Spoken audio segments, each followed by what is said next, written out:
Assalamualaikum. Waalaikumsalam warahmatullahi Kiki Pak, Mas LPSK. Ya, Mas Kiki. Sibuk Pak? Hobi enggak. Oke, mencap kantor. Betul. Gimana Mas? Ada bisa? Kami pengen berkunjung ke Kejaksaan Negeri Batu. Oh, okay. Karena kalau sebelumnya kan ada beberapa perkara yang saksi korban juga kita lindungi berdasarkan rekomendasi dari Batu. Kebetulan karena sedang berada di Jawa Timur, kami pengen lebih banyak tahu soal Kejari Batu. Monggo, silakan mengisi buku tamu dulu di PTSP. Ini nanti. Selamat sore.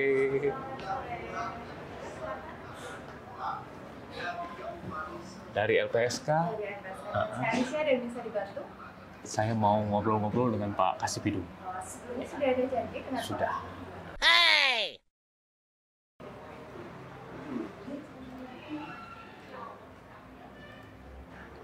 Jadi semua tamu ke sini dulu ya Pak? Semua tamu yang ingin menerima layanan dari Kejari Batu harus ke sini. Melalui ini, nanti dari PTSP yang akan mengarahkan kemana, apa keperluannya, kemudian diarahkan semua. Terima kasih. Baik, seperti itu.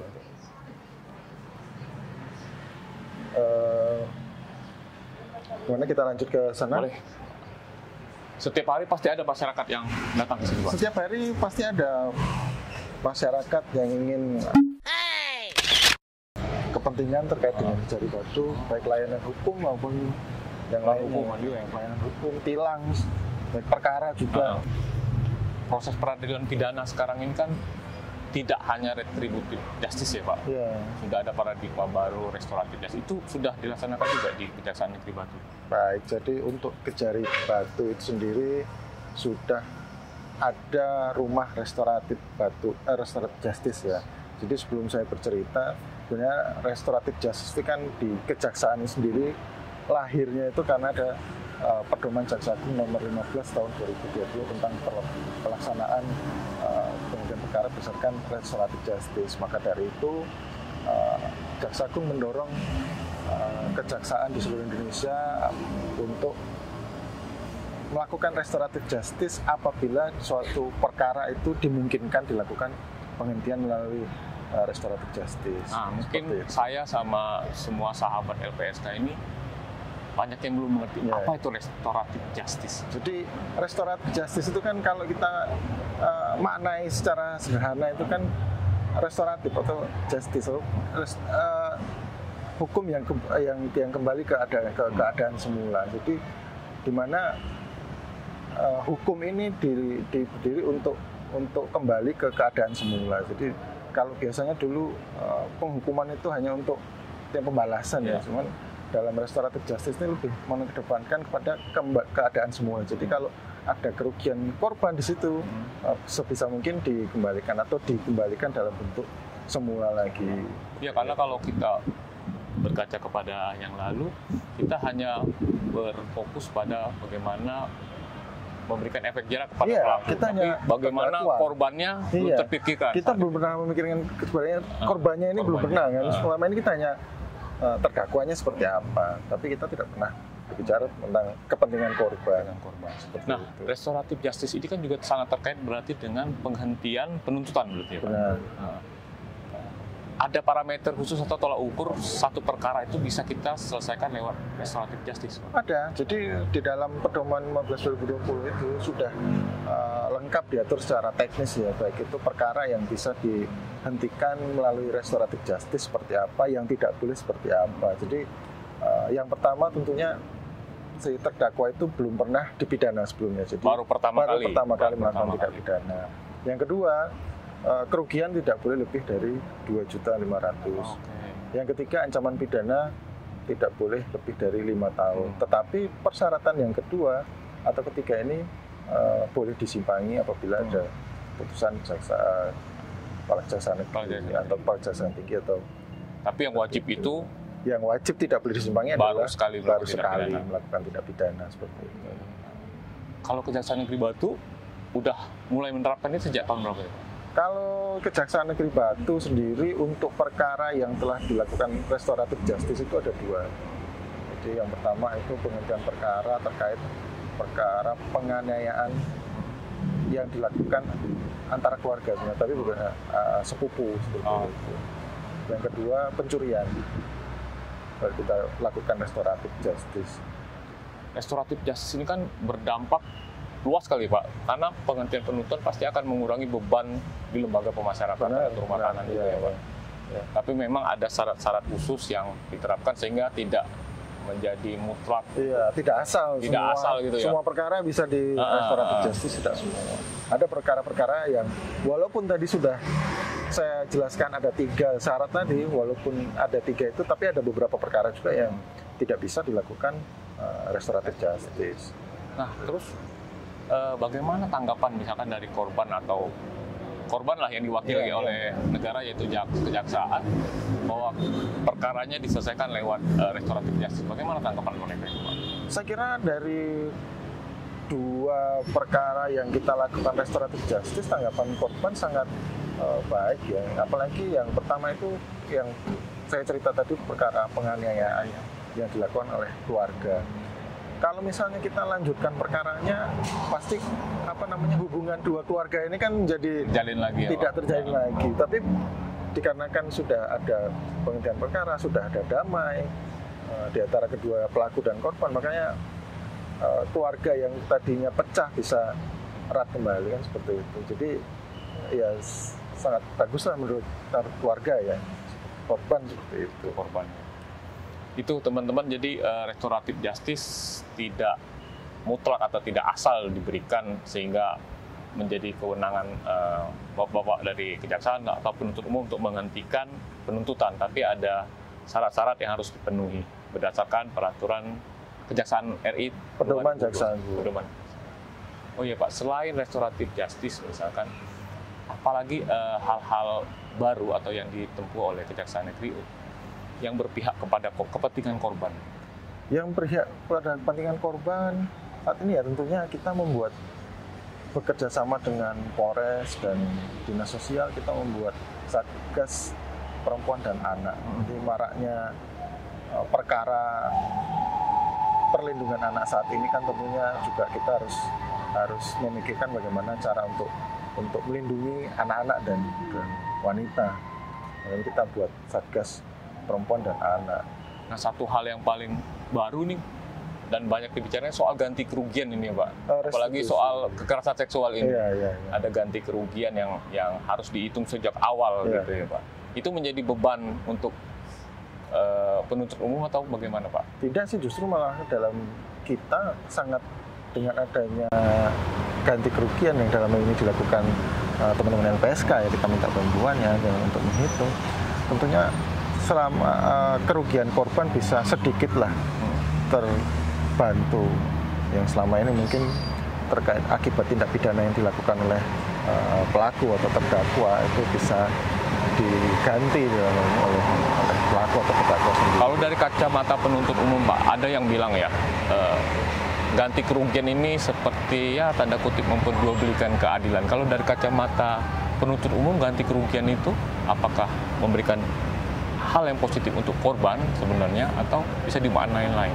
Kalau bagi kita penuntut umum tentunya ganti kerugian itu sangat baik ya terhadap korban ya, yang selama ini kita hanya berpikir penjarain aja, pelaku atau terdakwa, tapi kita tidak pernah memikirkan bagaimana perasaan korban ya, seperti itu. Bahkan dalam beberapa tindak pidana itu akibat perbuatan pelaku itu kan korban mengalami kerugian yang kalau dihitung dengan materi itu sangat besar. Misalnya kalau dari penganiayaan, mungkin setelah dianiaya wajahnya menjadi cacat, harus operasi, harus apa, harus itu kan, itu kalau tidak diganti mulai berapa kerugian yang timbul. lebih besar lagi kan seperti itu. Pak, boleh kita kembali lagi ke soal restoratif justice tadi, Pak? Yang menentukan perkara ini bisa direstoratif nanti itu, kalau di tingkat Kejaksaan Negeri itu penuntut umumnya atau peneliti atau dari Pak Kajari? Kalau yang bisa membuat kebijakan untuk menghentikan itu tentunya dari Pak Jampidum ya. Jadi semua perkara yang kita ajukan restoratif justice penghentiannya itu kita eksposkan sampai ke Pak Jampidum. Tidak semua perkara yang disetujui ya. Seperti itu. Oh, berarti ada kemungkinan misalkan penuntut umum mengajukan sekian perkara hanya disetujui dari atas? Tidak semua. Ya. Tidak semua, walaupun syaratnya tadi terpenuhi, tapi tidak semua juga. Nah, misalkan setelah disetujui dari Kejaksaan, dari Jampidum, terus bagaimana prosesnya di Kejaksaan Negeri sendiri, Pak, dengan memanggil pihak-pihaknya? Iya, kalau misalnya begitu disetujui perkaranya untuk diselesaikan secara restoratif justice oleh Pak Jampidum, tentunya kita akan untuk terdakwa yang dilakukan penahanan, kita akan mengeluarkan dari tahanan. Kemudian akan kita serahkan ke keluarga kembali untuk melanjutkan kehidupannya, seperti itu. Nah, kalau restoratif justice ini berarti ujungnya itu ada satu keputusan juga kah? Seperti kita di proses persidangan? Kalau putusan kan ranahnya hakim ya, cuma kalau dari Pak Jampidum itu surat ketetapan aja. Untuknya surat ketetapan. Itu yang menjadi pegangan pihak-pihak yang berperkara. Berarti selain jaksa, pihak yang berperkara, ada lagi pihak yang dilibatkan dalam restoratif justice? Dalam restoratif justice ada beberapa pihak yang kita libatkan ya. Tentunya korban, kemudian keluarga korban dan pelaku, tokoh agama, tokoh masyarakat atau kepala desa setempat ya.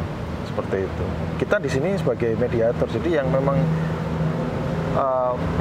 menentukan berhasil atau tidaknya itu ya mereka sendiri. Kalau sendiri. Memang korbannya tidak mau ya kita tidak bisa memaksa untuk perkara ini diselesaikan secara restoratif justice. Jadi dalam pelaksanaannya benar-benar kita tidak bisa memaksa salah satu pihak untuk menerima perkara ini bisa diselesaikan secara restoratif justice. Kalau korbannya tidak mau dihentikan, mau dilanjutkan ya tetap lanjut perkaranya.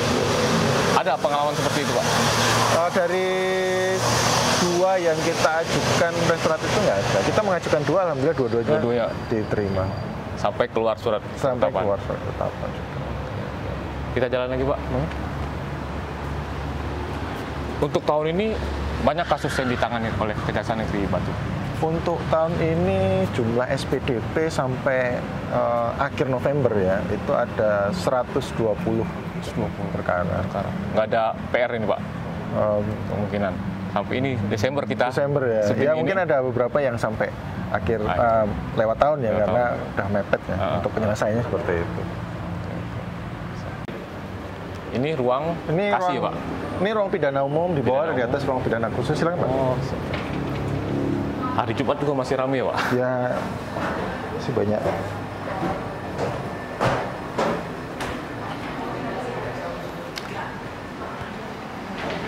Pak, dengan LPSK sendiri sudah berapa kali mengajukan rekomendasi perlindungan untuk saksi korban itu, Pak, dari Kejari Batu?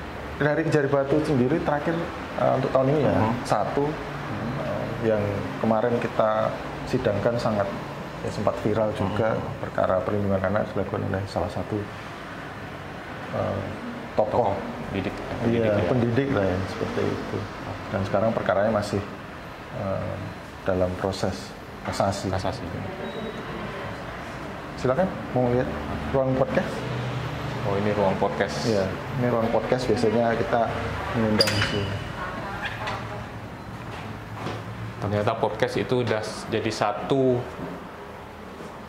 kebutuhan ya, Pak. Hampir semua instansi punya. Karena lewat inilah kita bisa menyebarluaskan informasi. Betul. Kadang-kadang sekarang kan generasi masa kini kalau betul, kita tidak seperti ini dan mereka lebih bisa melihat kegiatan kita lewat podcast daripada kita sosialisasikan lewat lain ya. Ini salah satu keuntungan media baru, ya kan? Kalau dulu kita terkungkung dengan media mainstream, Iya, ya kan, TV, iya, media cetak. Sekarang semua orang bisa membuat media dan bisa menyebarluaskan informasi. Betul. Dengan catatan harus bijak. Betul. Gitu ya, Pak. Kita lihat yang lain. Halo. Ini kita lihat.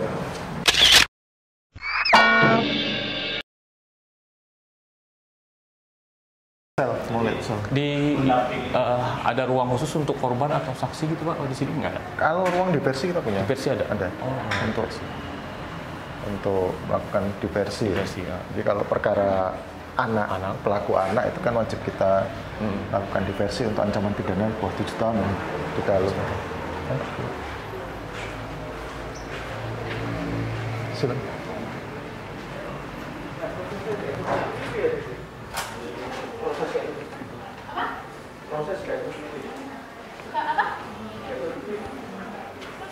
Ini ruang diversi kita. Silakan. Tuh, lihat tuh. Ruang diversi yang suasana juga suasana anak-anak ya Pak? Iya. Hampir mirip dengan LPSK. LPSK punya ruang untuk asesmen saksi korban, dan satu ruangan kita dedikasikan untuk anak. Untuk anak ya. Karena untuk wawancara anak itu kan lari sini, lari sana gitu. Kan kalau suasananya juga tidak nyaman, mungkin mereka juga tidak bisa bercerita. Iya. Seperti itu. Silakan. Betul.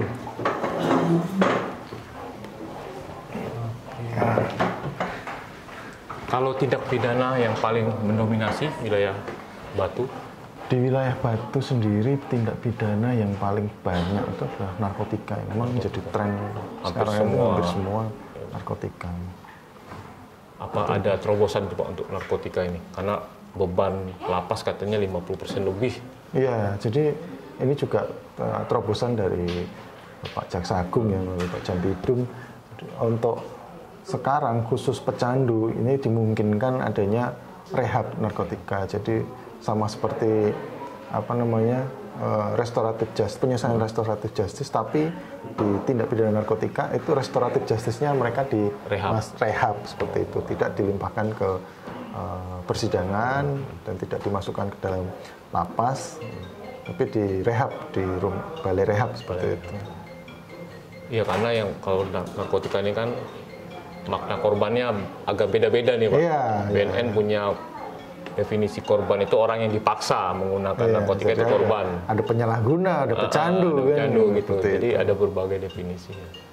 Oh, model restoratifnya seperti itu. Iya. Jadi kalau yang benar-benar pecandu berdasarkan TAT dari yang anggotanya itu juga orang BNN, dokter, jaksa maupun penyidik, itu memang yang bersangkutan ini dinyatakan sebagai pecandu dan rekomendasinya merupakan harus dirawat inap, maka kita bisa mengajukan ke Pak Jambidum untuk dilakukan penyelesaian secara restoratif. Narkotika ini juga kalau di LPSK Pak, salah satu perkara yang perlindungan saksinya paling sedikit Pak. Mungkin beda penanganan ya, karena saksi dalam perkara narkotika ini kalau nggak penyidik, ketua RT misalkan, ketua lingkungan gitu aja kan Pak ya sih. Menyaksikan penangkapan dan penggeledahan. Iya gitu kan, jadi nggak terlalu banyak masuk dalam ini sehingga perkaranya putus, saksinya itu putus-putus. Iya, memang narkotika pasti antara yang satu dan lainnya kan putus, memang tidak saling berhubungan. Jadi kalau ketangkap A, biasanya dia putusnya di A, tidak jarang sampai B, karena memang ya seperti itulah. Tapi sekali masuk perlindungan ke LPSK, nah itu berarti agak berat nih. Biasanya dia akan berani mengungkap yang atasnya lagi, makanya keamanannya sangat kita dijaga itu. Ada beberapa kasus. Tapi kalau yang daerah-daerah mungkin ya memang agak jarang. Mungkin beda penanganan ya Pak. Beda penanganan. Betul. Baik Pak, kita ada lagi ruangan bisa kita lihat. Ruangan ya hidup ini, paling di depan nanti kita coba lihat sel ya, kita punya sel sementara dulu sebelum kita Jadi begitu kita lakukan penyerahan tahap 2 dari penyidik ke kita, biasanya untuk terdakwa yang ditahan sebelum kita serahkan limpahkan ke pengadilan. Oh, ada sel juga. Kita tahan di sini. Biasanya titip ke Polres ya Pak. Ya. Tapi ini punya, kalau ke Jari Batu punya. Iya, di titip Polres ini kan sementara sebelum dibawa sorenya seperti itu. Nah ini teman-teman, bangunannya memang nggak serem, tapi kalau udah di dalam ini ya jadi serem. Jadi jangan pernah berharap. Tidak hanya sel sebenarnya Pak, duduk di depan majelis hakim memberikan kesaksian itu pun Berat ya? berat ya Pak. Walaupun bukan menjadi terdakwa, menjadi saksi ataupun menjadi ahli, itu beda mentalnya Pak. Ya, selama ini memang saya perhatikan seperti itu ya, karena dari itu kan kita harus berbicara yang jujur ya sebelum menyampaikan keterangan, kan kita harus disumpah. Tidak. Mungkin yang berat itu karena mau ngobrol yang lain. Jadi kalau memang kita tidak ada apa-apa biasanya lancar ya. Iya. Tapi kalau ada sesuatu hal yang ditutupin atau yang disembunyikan, biasanya kan menjadi berat di situ.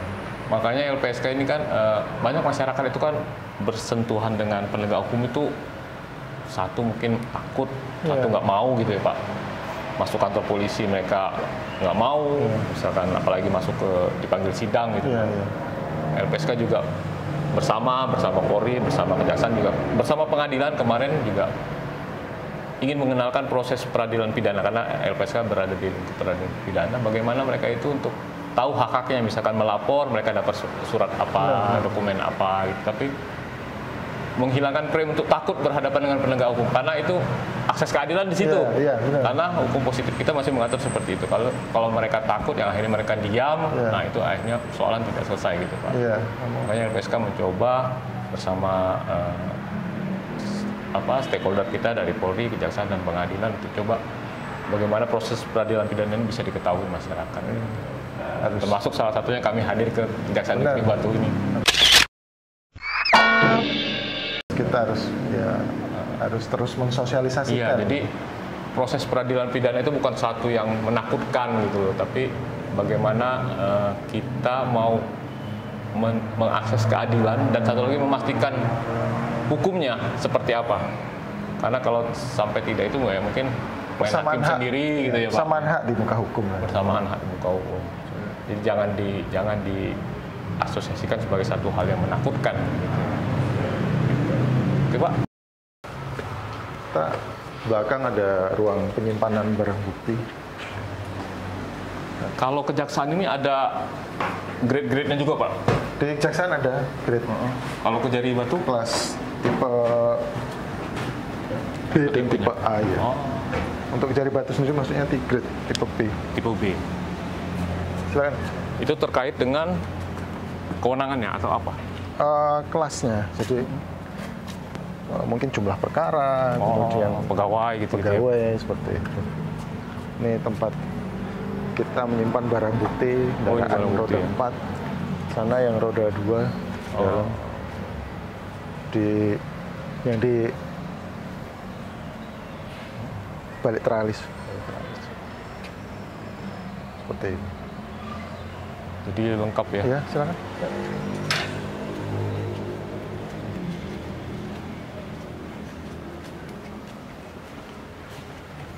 Jadi walaupun belum ini kan kita perlakukan dengan layak ya. Mobil kita tutupin, jadi biar nggak rusak ya Pak? Nggak rusak.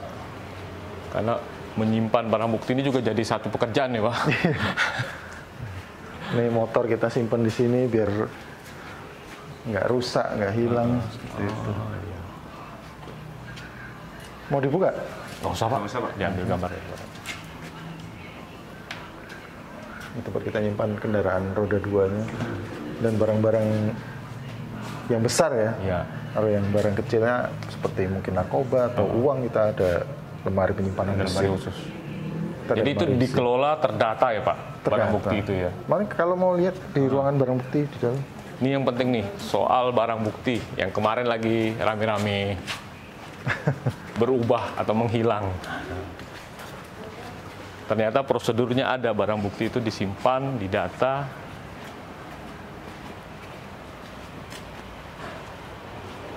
Silakan, Pak. Ya.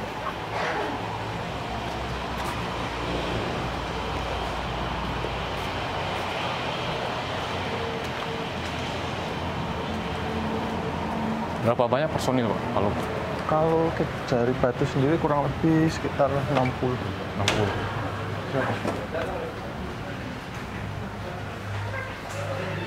Mas, Pak Budi mau lihat barang bukti, Pak? Ini ada Pak Kasih BB-nya sendiri yang khusus untuk bertanggung jawab terhadap barang bukti. Barang buktinya aja ada yang khusus mengurusi ya, Pak? Iya, ini Mas Fahmi dan Pak Budi. Ini ruang barang buktinya. Di dalam ya, Mas? Apa yang paling banyak, Pak, barang buktinya, Pak? Kalau di Batu? Saat ini mungkin kita kan selalu sinkron dengan Pidu. Pidu. Oh. Nah, jadi apapun barang bukti kita ya match-nya dengan Pidu. Nah, Tapi banyak kan sekarang masih macam nih. Nah, ini kalau narkoba ya, Mas? Ya, Narkoba, uang, Diberangkas. diberangkas. Kita untuk jaksanya pun kalau mau mengeluarkan ini harus Didata dulu. didata dulu oleh petugas barang bukti, keluarnya berapa, masuknya nanti berapa. Jadi memang benar-benar kita Jadi nggak ada cerita ngambil terus nggak balik lagi, Pak ya? iya seperti itu. Ya, Oke. monggo.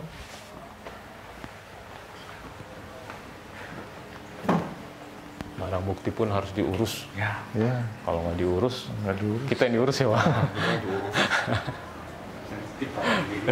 Sensitif. Sensitif barang bukti. Ya, ini sudah kita lihat ruang barang bukti, ruang pidum, ini ruang datun, ini ruang intel. Oke. Oh, berarti konsep restoratif itu bukan dalam konteks bangunan rumah atau apa, tapi dalam konteks penyelesaian perkara ya, Pak ya. Restoratif justice. Restoratif justice itu adalah salah satu bentuk penyelesaian perkara ya, secara restoratif. Cuma memang berdasarkan surat dari Jampidum nomor tanggal 8 Februari 2022 itu mendorong para kejaksaan negeri untuk membuat sebuah rumah ya, rumah restoratif justice. Kenapa rumah itu kan karena filosofinya rumah itu kan tempat kita biasa aman, nyaman ya. Rumah itu kan berada di rumah ya. Makanya filosofinya seperti itu dan dibuatlah rumah restoratif justice. Ada target nggak dari kejaksaan misalkan setahun berapa perkara yang harus diselesaikan melalui mekanisme restoratif justice ini? Seperti misalkan korupsi harus sekian. Oh, kalau sebenarnya kalau target itu tidak ada ya karena tapi sebisa mungkin apa namanya sebuah perkara yang bisa dilakukan penyelesaiannya secara restoratif justice dilakukan restoratif justice. Dari pengalaman tantangan yang ditemuin ada, Pak? Dari pengalaman kemarin? Pengalaman itu sebenarnya yang bukan dua ya, tapi untuk tindak pidana yang dilakukan restoratif justice sendiri malahan tantangannya ada. Jadi tidak semua korban itu kan mau diselesaikan secara restoratif justice. Ada kadang-kadang korban juga berkeinginan untuk supaya perkara ini dilanjutkan sampai persidangan ya kita akan selesaikan sampai. Tapi kalau udah masuk restoratif justice dan korban menyetujui perkara dihentikan, memang pidananya hilang berarti ya, Pak? Iya, pidananya kita hentikan. Hentikan ya, Pak. Penuntutannya kita hentikan seperti itu. Baik, Pak, itu yang bisa kami gali-gali informasi. Terima kasih sama-sama sudah mengganggu waktunya. Ya. Mudah-mudahan kunjungan kita kali ini ke Kejaksaan Negeri Batu bersama Pak Kasipidum, Pak Yogi bisa menambah pengetahuan sahabat-sahabat LPSK dan untuk tidak takut lagi dengan berproses di peradilan pidana. Salam keadilan. Bye. Let's go! Mamma mia!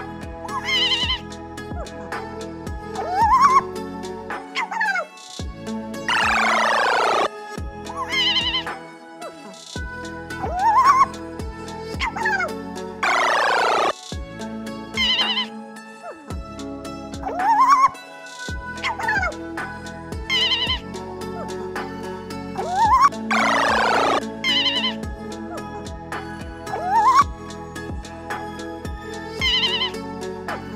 mia.